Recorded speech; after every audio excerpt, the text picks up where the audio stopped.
All right, this one I'm going to talk about a thing about moments. Because, look, I had a few moments and realized a whole lot of stuff. So that's what I want to talk about, right? To make this note on this particular subject, of having a moment. See, the thing about a moment is that a moment doesn't confine itself to seconds. Like when you have a moment, it might happen in a few seconds, but it also might happen in a few minutes. But the thing is, you can get a big download in a few moments, see. And I'm just saying, time space, it doesn't really factor into the equation. I mean, you can have an instant panoramic view of something in a few moments. Well, anyway, that being said, I had some of that happen, and I realized the difference between a barmaid and a bartender. Okay? And if I was like the guy that put out Star Trek, I should know his name because there's even software for games and stuff. EA Studios, I think, was from him. Whatever, but I can't believe I can't remember his name. But he's the author of Star Trek. Everybody knows it, except for me, obviously, right now. But Steven Spielberg? I can't remember. Spielberg. I think the last name was Spielberg, actually. Yeah, that guy, that cat, he took his home videos in, man. That's how he got started. Yeah. Amazing what people can do. But, and, but yeah, okay, he put out the first Star Trek series, like, in number 3 of the, I don't know, 5-part series or something. It all came to him or whatever, but he started, and that's where what I'm kind of doing right now. Like this business about the difference between a barmaid and a bartender, it comes from out of a certain aspect of a deeper revelation. So I really don't know where I should begin on this. But okay, we're getting right there.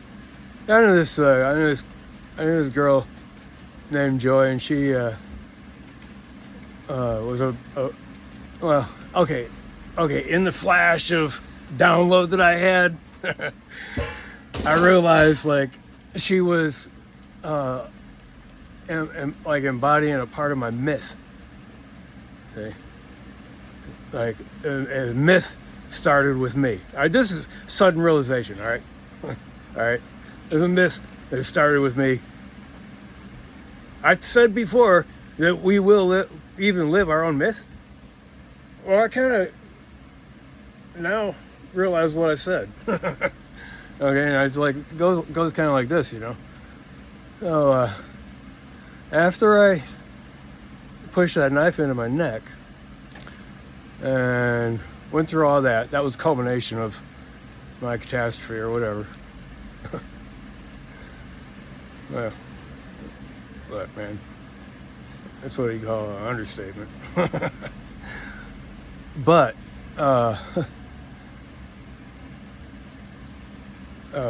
anyway, so I was recovering kind of at my son's house. He picked me up when I got out from being Baker acted, and versus I got discharged from the hospital. It really didn't take too long. I got Baker acted, had to recuperate there for a couple of weeks. I really don't remember how long it was. Could have been a month. I think the whole thing took me a month. But Here, Mr. T. See here, Mr. T. Just getting for me. See? See? He wants to know. He wants to know. Anyway, so, okay, that was very, well, that was kind of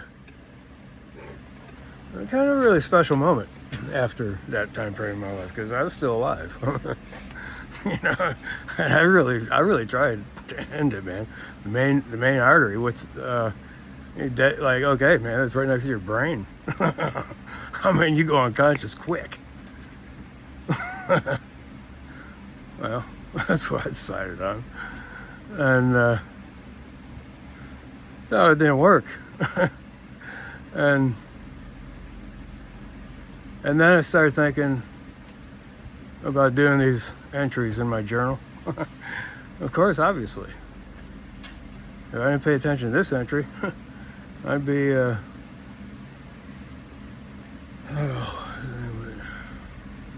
I don't know. It's like the worst thing you can be or something. I don't know, maybe it's betrayer. Yeah, I think it's worse than betrayer. It's a worse word than betrayer. I just can't remember what it is. And I'm betrayer of myself. If I didn't say this. And yeah, that was so overwhelming. I have to back up a little bit and just re-begin. So, you know, I knew this girl named Joy, and she was and I realized her as a handmaid, not a bartender, because in my thinking, bartender means, like, you know, money is tender, you know, and a bartender, it's just a money interaction. We see a barmaid is a much more beautiful picture of a woman tending a bar, because you see, she gets to know everybody.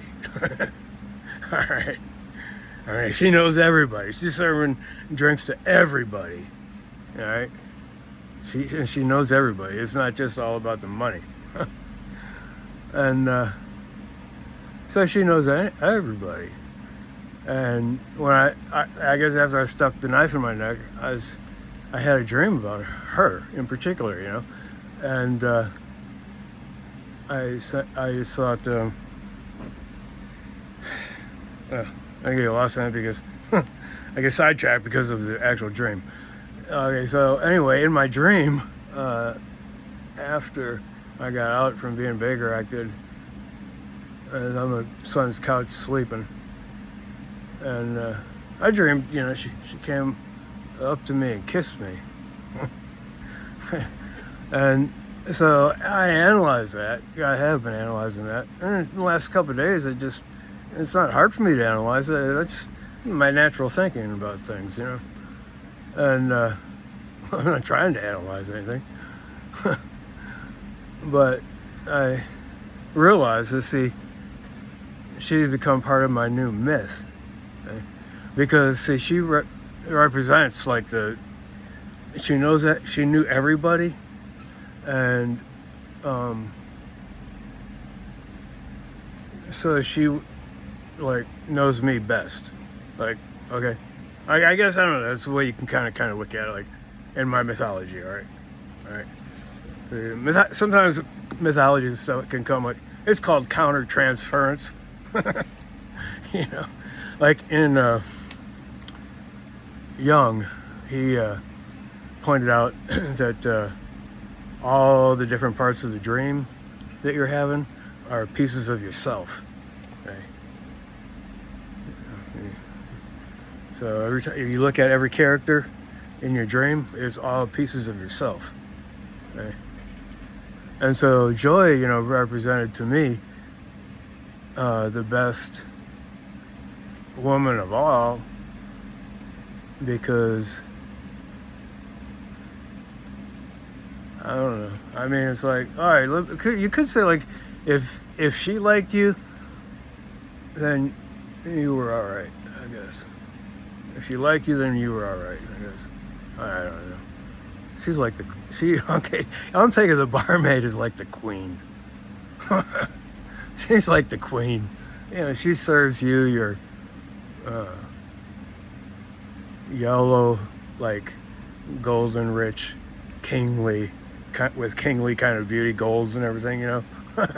Gold going down into the glass, nice and cold, right out from the keg. And I feel like gods. God's in heaven, and the angel from heaven is giving you your beer. Oh. I guess that's part of the reason, and because she is a very good person, and I liked her, you know. I still like her, and but see, in my mind, she means more than that to me, because see, she's the basis of like this new myth that I got now, and that comes from the idea that hey, I was thinking about the fact that I'm still alive. See, I was just thinking that the reason I am still alive is so I could say this to you.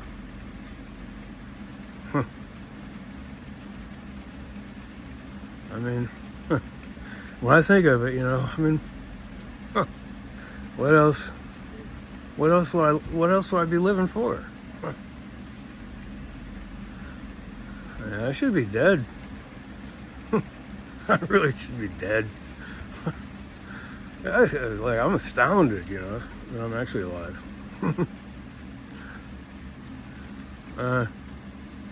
That's what I think. Well, why?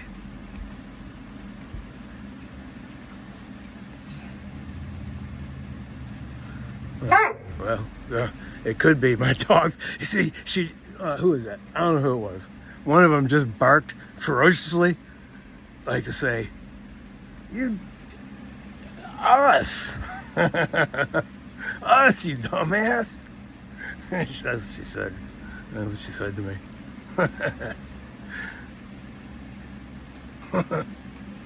That's remarkable. Hey, don't tell me animals don't talk.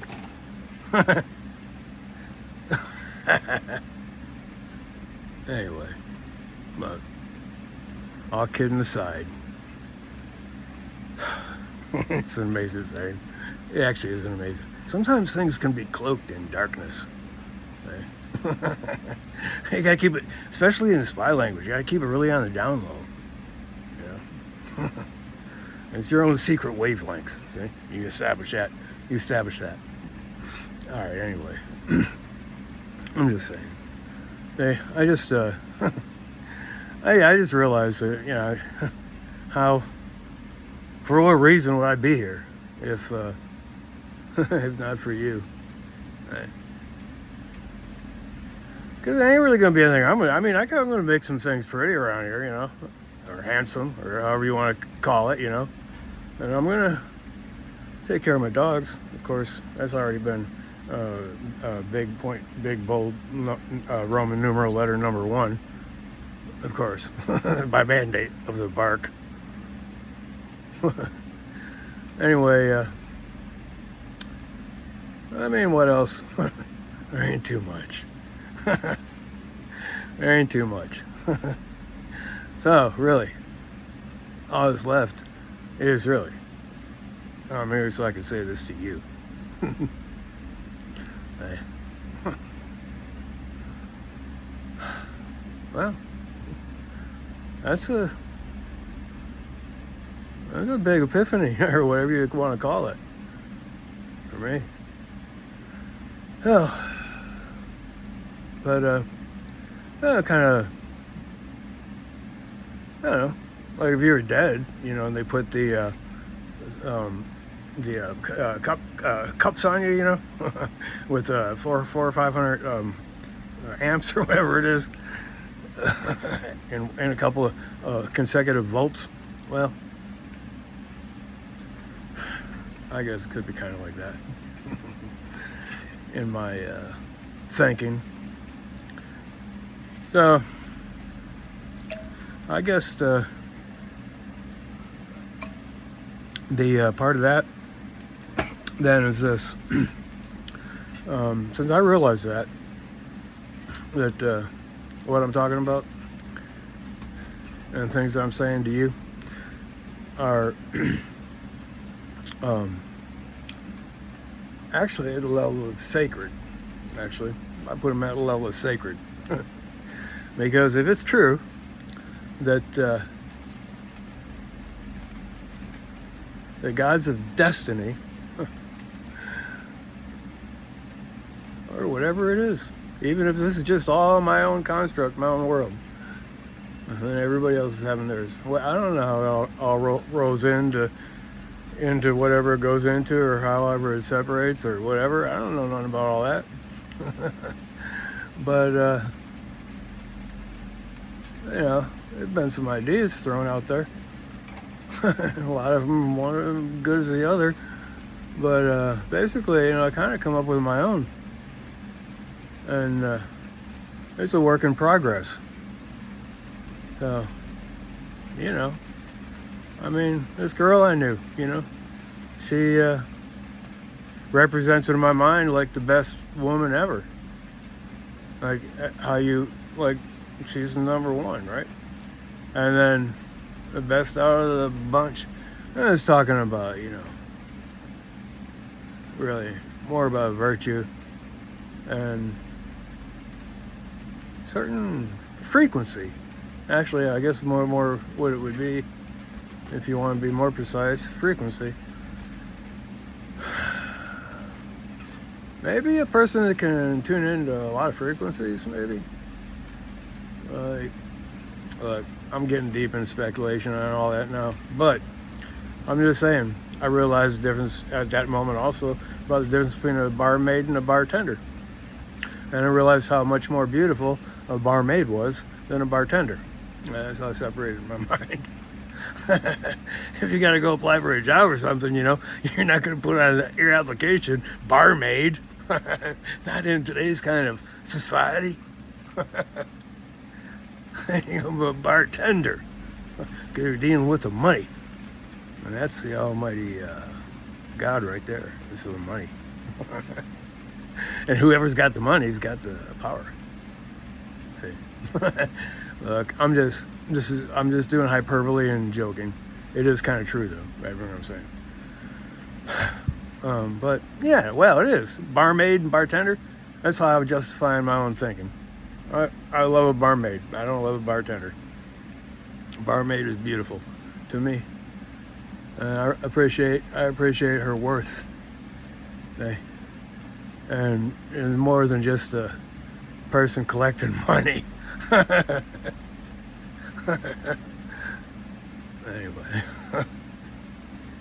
Anyway, so that kind of what she represented to me, I guess, in my thinking.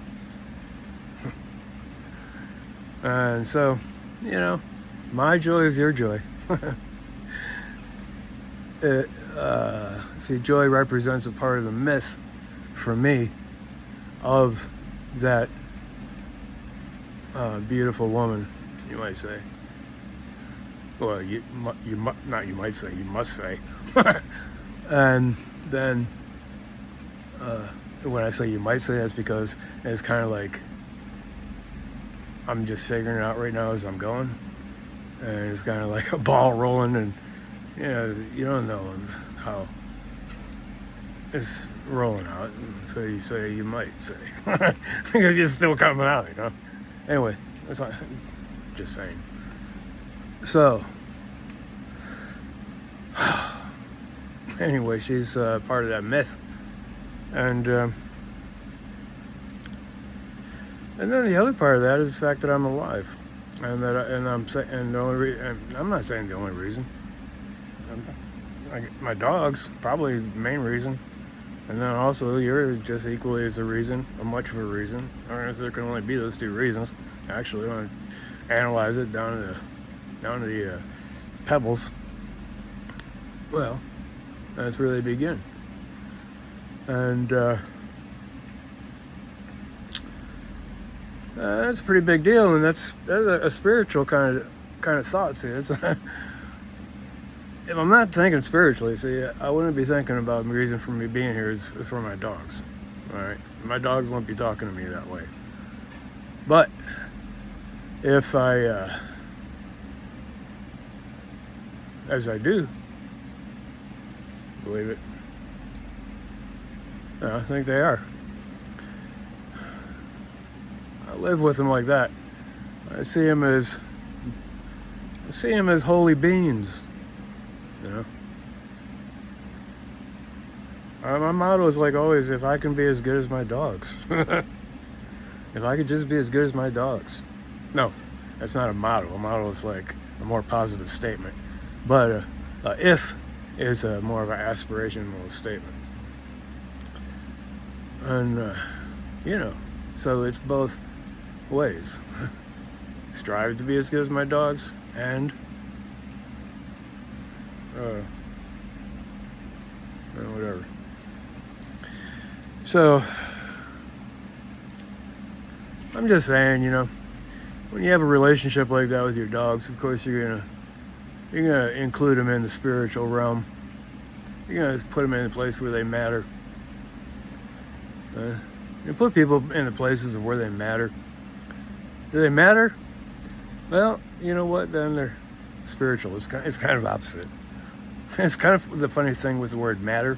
Like matter is like, you know, dirt or cement or whatever we make out of the ground. People, you know, whatever. It's all matter. And because you separate matter from spiritual. All right, but it's look, it's important. Matter is also defined as like important, right? But because it's defined as important, like a important matter,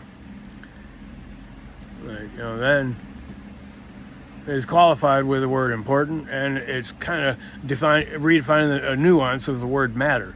Matter can also be like a thought. You know, it's not only like a physical subject, it's like a thought.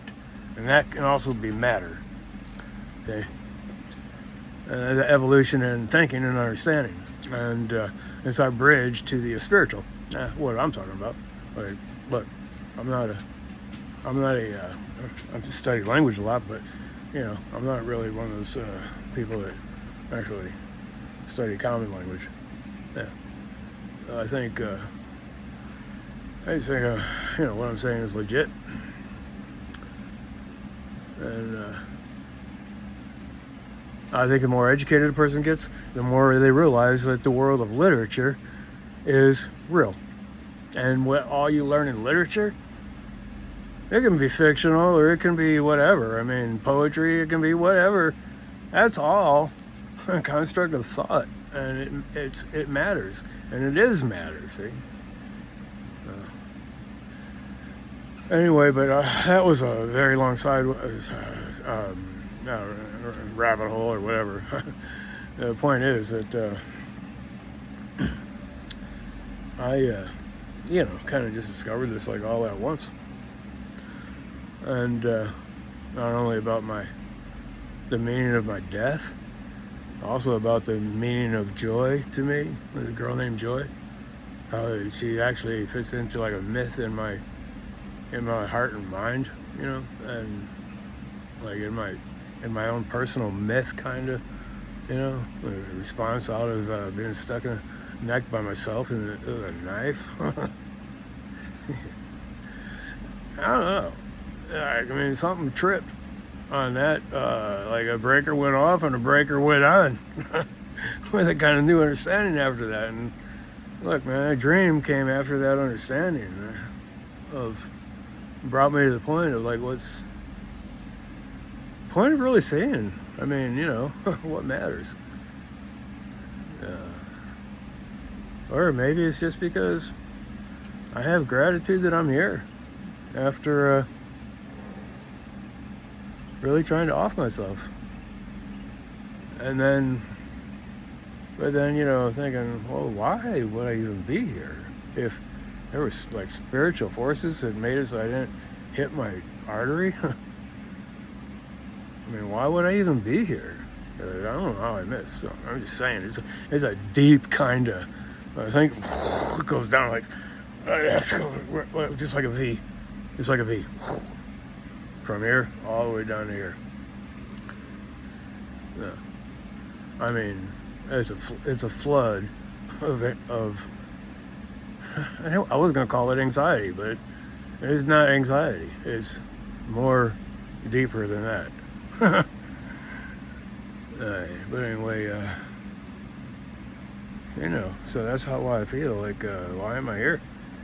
And the only answer I can come up with is, actually, so I can say this to you or my dogs. And that's it.